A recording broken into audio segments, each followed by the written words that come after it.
മഹാപ്രളയത്തിലെ രക്ഷാപ്രവർത്തനത്തിൽ UDF പങ്കാളിയായില്ലെന്നും CMDRFിലേക്ക് സംഭാവന നൽകിയില്ലെന്നും പ്രതിപക്ഷ നേതാവ് പിണറായി വിജയൻ ഉത്തരവ് പരസ്യമായി കത്തിച്ചു. പറവൂർ MLA സ്വന്തം മണ്ഡലത്തിൽ പുനർജനി എന്ന സ്വന്തം പദ്ധതി ഉണ്ടാക്കി.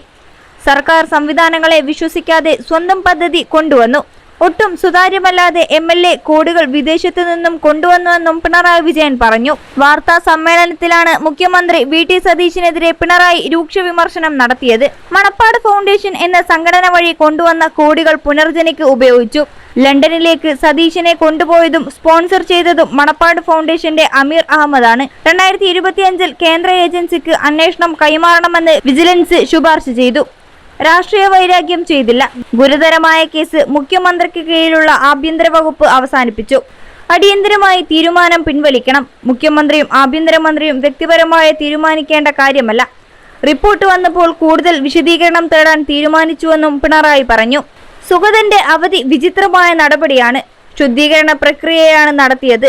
ഡീലിന്റെ മറ്റൊരു ഭാഗമാണ്. സുഗതനെ സംരക്ഷിക്കണമെന്ന ഒറ്റ കാര്യം. ലീഗ് അധികാരത്തിൽ വന്ന ശേഷം RSS പാദസേവ എന്തുകൊണ്ട് ചെയ്യുന്നു? രതീഷ് കാളിയാടൻ എന്നാണ് വിദ്യാഭ്യാസ മന്ത്രിയായത്. വിദ്യാഭ്യാസ മന്ത്രിയായിരുന്ന ശിവൻകുട്ടി ഇപ്പോഴും വ്യക്തമാക്കുന്നു. 21 ലക്ഷത്തോളം സന്തുഷ്ടരായ ഉപഭോക്താക്കളും 2 ലക്ഷത്തോളം തിമിര ശസ്ത്രക്രിയകളും പൂർത്തിയാക്കിയ മലബാറിലെ ഏക കണ്ണാശുപത്രി Al Salama eye hospital, hospital road, Perinthalmanna. MR Ajith കുമാറിന്റെ കാര്യത്തിൽ കൂടുതൽ കാര്യങ്ങൾ പറയാറായിട്ടില്ലെന്നും പിണറായി പറഞ്ഞു.